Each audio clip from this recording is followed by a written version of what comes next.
നോണയൊക്കെ നമ്മൾ ഇനി ചറപറ പറഞ്ഞുകൊണ്ടിരിക്കാൻ പോവാണ്. ഒരു വെരിഫിക്കേഷൻ ഇനി നമ്മൾ നടത്താൻ പോകുന്നില്ല. ഹായ്, ആരിഫ് ഹുസൈൻ ഡീബങ്ക്ഡ് ചാനലിലേക്ക് സ്വാഗതം. ഇന്ന് നാം പരിശോധിക്കാൻ പോകുന്ന വീഡിയോ ഇസ്ലാം വിമർശകരായ ആളുകൾ എങ്ങനെയാണ് തങ്ങളുടെ ഉള്ളിലെ യഥാർത്ഥ അജണ്ടകൾ പുറത്തുവിടുന്നത് എന്നതിന്റെ ഏറ്റവും മികച്ച ഉദാഹരണമാണ്.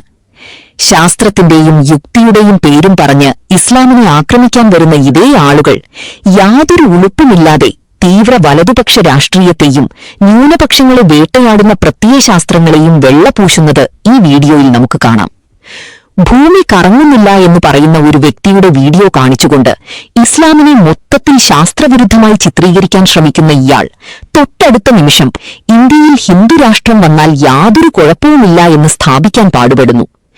ഈ വ്യക്തിയുടെ യുക്തിയിലെ കാപട്യവും ഇസ്ലാമിനെക്കുറിച്ചുള്ള തെറ്റിദ്ധാരണകളും വലതുപക്ഷ രാഷ്ട്രീയത്തെ വെളുപ്പിക്കാൻ ശ്രമിക്കുന്നതിന്റെ അപകടവും നമുക്ക് യുക്തിഭദ്രമായി പരിശോധിക്കാം.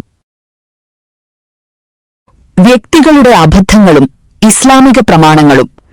ഇവിടെ ഇയാൾ വളരെ തന്ത്രപരമായി ഒരു വലിയ യുക്തിപ്രശ്നം ഒളിച്ചുവെക്കുന്നുണ്ട്. ഭൂമി കറങ്ങുന്നില്ല എന്ന് വിശ്വസിക്കുന്ന അല്ലെങ്കിൽ അങ്ങനെ സംസാരിക്കുന്ന ഒരു വ്യക്തിയുടെ വീഡിയോ പ്ലേ ചെയ്തിട്ട് അത് മൊത്തം ഇസ്ലാമിന്റെ പഠനമാണെന്ന് വരുത്തി തീർക്കാനാണ് ഇയാൾ ശ്രമിക്കുന്നത്. ഇതിനെയാണ് ലോജിക്കൽ ഫാലസി അഥവാ തങ്ങൾക്ക് തോന്നുമ്പടി ഇസ്ലാമിനൊരു പുതിയ രൂപമുണ്ടാക്കി അതിനെയാണ് ആക്രമിക്കുന്നത് എന്ന് പറയുന്നത്. അല്ലാതെ യഥാർത്ഥ ഇസ്ലാമിക അധ്യാപനത്തെ അല്ല ഇയാൾ നേരിടുന്നത്. ഏതെങ്കിലും ഒരു വ്യക്തിക്ക് ശാസ്ത്രീയമായ അറിവില്ലായ്മ ഉണ്ടെങ്കിൽ അത് ആ വ്യക്തിയുടെ മാത്രം പ്രശ്നമാണ്. അതിനെ ഇസ്ലാമിക പ്രമാണങ്ങളുമായി കൂട്ടിക്കെട്ടുന്നത് ബൗദ്ധികമായ സത്യസന്ധതയില്ലായ്മയാണ്.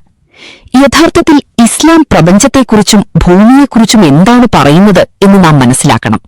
പ്രപഞ്ചത്തെ നിരീക്ഷിക്കാനും അതിലെ അത്ഭുതങ്ങളെക്കുറിച്ച് ചിന്തിക്കാനും ഖുർആൻ നിരന്തരം മനുഷ്യരോട് ആവശ്യപ്പെടുന്നുണ്ട്.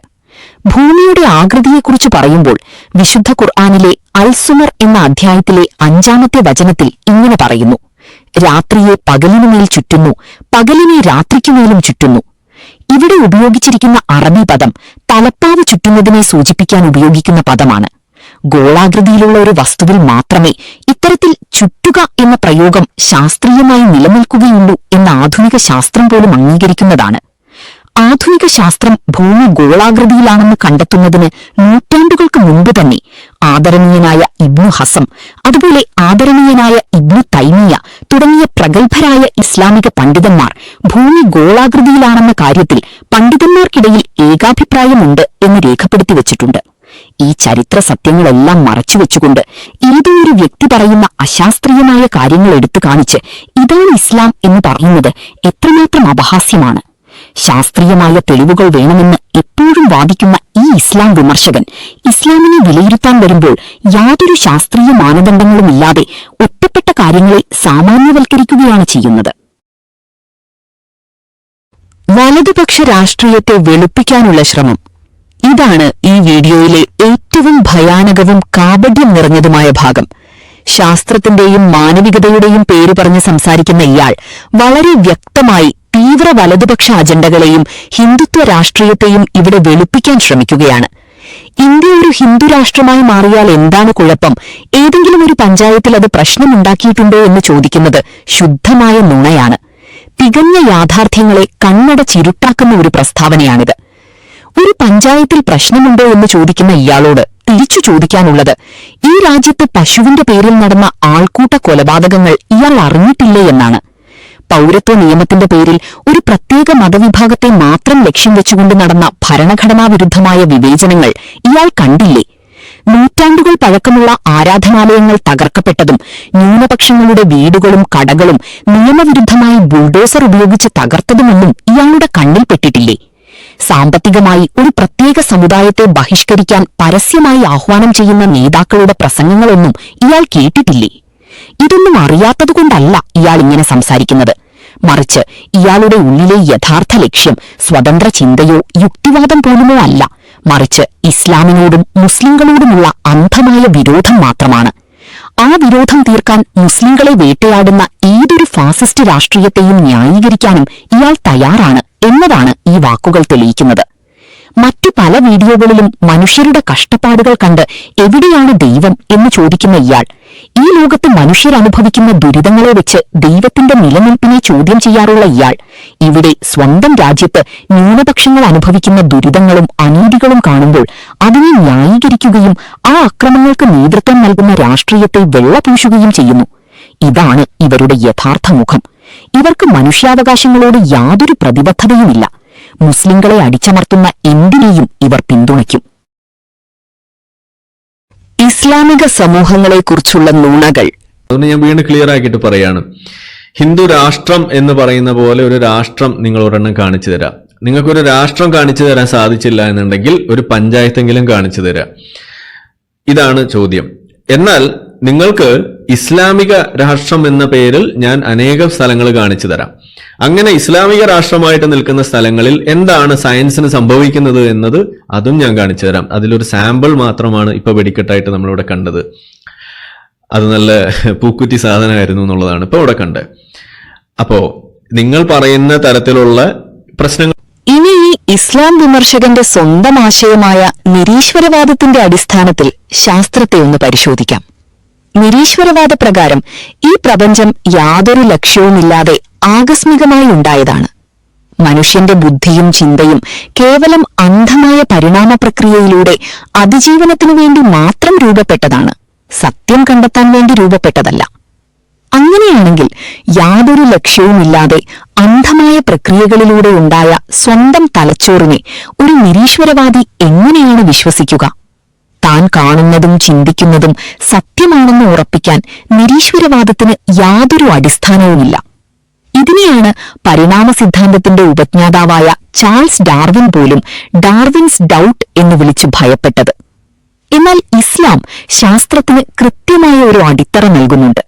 ഇസ്ലാം പഠിപ്പിക്കുന്നത് സർവജ്ഞാനിയായ യുക്തിമാനായ ഒരു സ്രഷ്ടാവ് സൃഷ്ടിച്ചതാണ് ഈ പ്രപഞ്ചമെന്നാണ്. അതിൽ കൃത്യമായ നിയമങ്ങളുണ്ട്.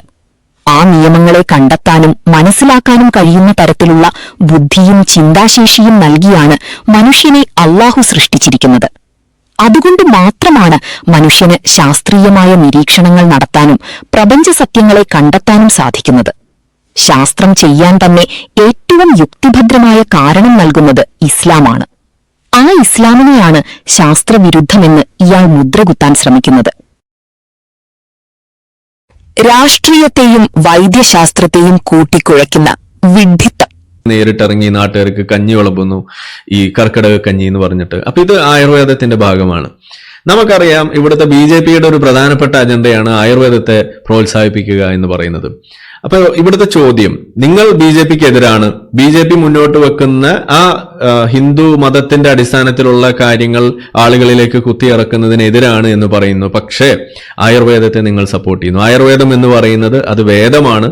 അത് ദൈവികമായിട്ടുള്ള ചില അതിന്റെ കുറെ ദേവന്മാര്, അതുപോലെ കുറെ അതിന്റെ ചരിത്രം നിങ്ങൾ പഠിച്ചാൽ മനസ്സിലാവും. മുഴുവൻ ഈ വേദങ്ങളിൽ നിന്ന് കിട്ടുന്ന സാധനങ്ങളാണ്.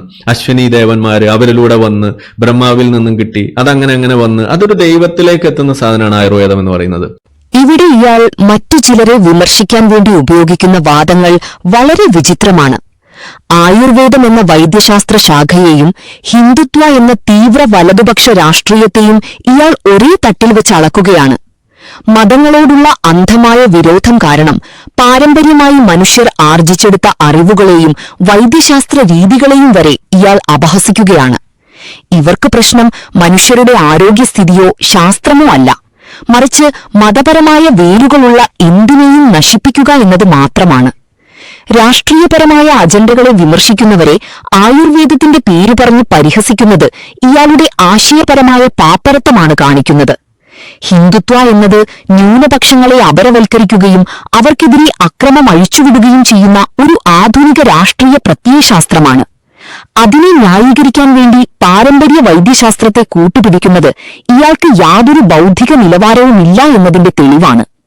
ഈ രാജ്യത്തെ സമാധാനപരമായി ജീവിക്കുന്ന ജനങ്ങളെ തമ്മിലടിപ്പിക്കാനും വർഗീയത പടർത്തുന്ന രാഷ്ട്രീയത്തെ സംരക്ഷിക്കാനും ഇവർ ഏത് ലെവൽ വരെയും താഴാൻ മടിക്കില്ല എന്ന് ഈ പ്രസ്താവനയിലൂടെ വ്യക്തമാകുന്നു.